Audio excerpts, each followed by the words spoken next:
And the day that we disconnected our presses, as we started sending it out, it was like unplugging your grandmother from a respirator.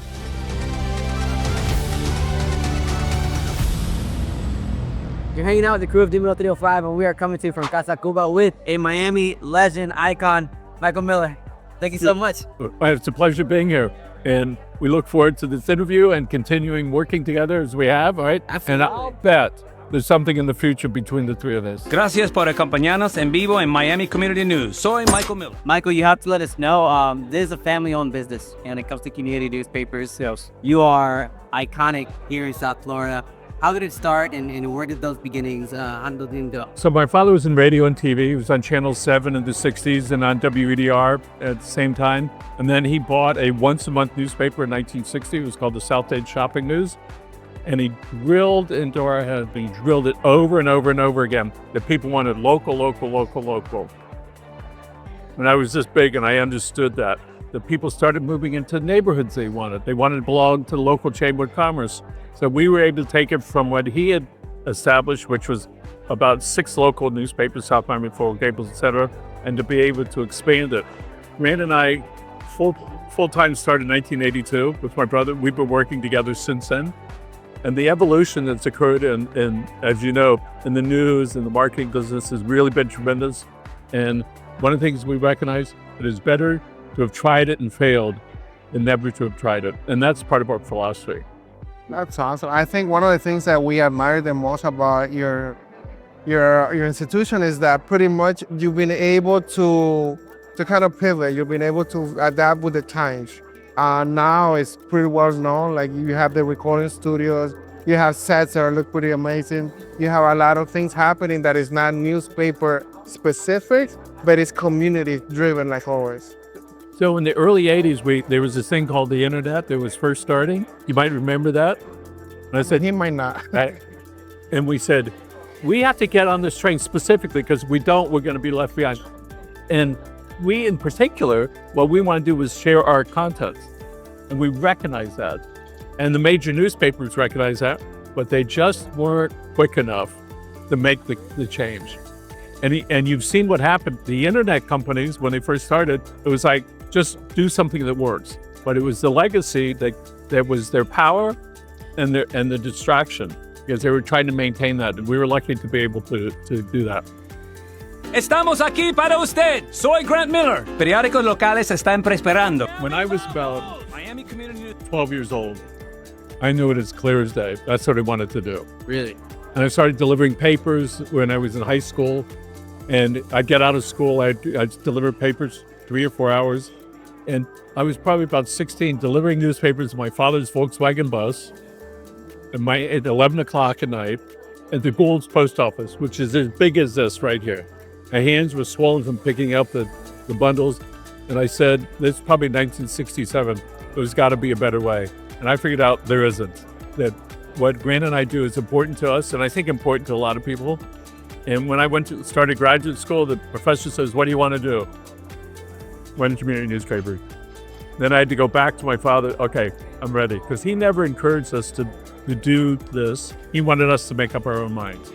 And it's been a gas, especially the last 5 years, as we've been able to make that transition. It's been wonderful. And the day that we disconnected our presses, as we started sending it out, it was like unplugging your grandmother from a respirator. When this is a tough one, just because it's something that we get questioned a lot on. Work-life balance. How does that work for you?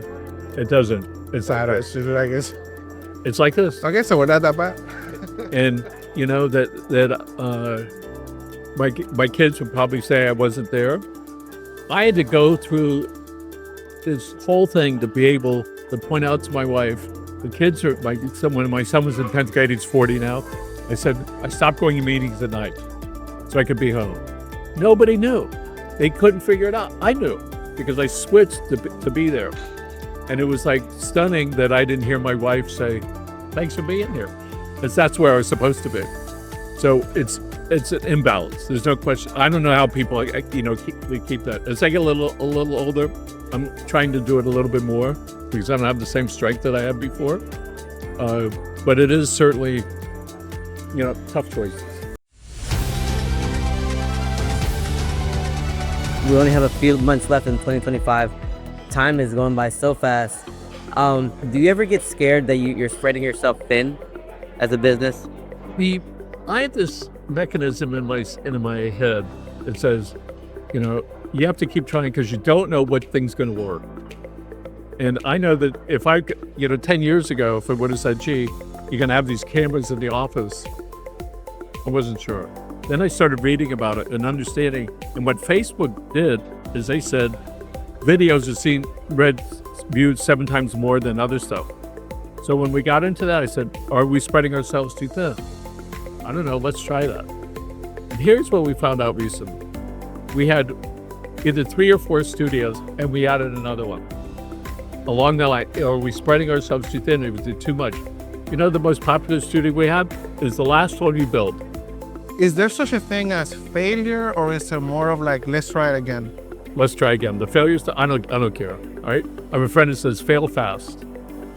When the internet first came out in 1982-ish, I said, if we could use that to figure out what areas of town we could go in without spending $500,000 to figure out if it was going to work, we need to do that. When we started doing the internet, way before most people, I said, I don't know how this is going to work, but we must do it. I get a call from the Herald, we go up there, big conference room, huge conference room, 15, 20 guys on the other side, and me on the other. I'm looking, where's everyone else? No, it's you. When they talked about AOL back then, and they were concerned about it, I went, they are very concerned. Why are they so concerned? Because they saw what was around the corner. And as we look to AI, that's not around the corner, that's right now.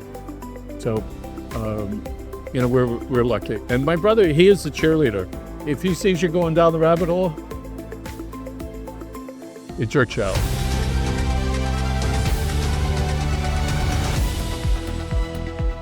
From Miami, Michael Miller.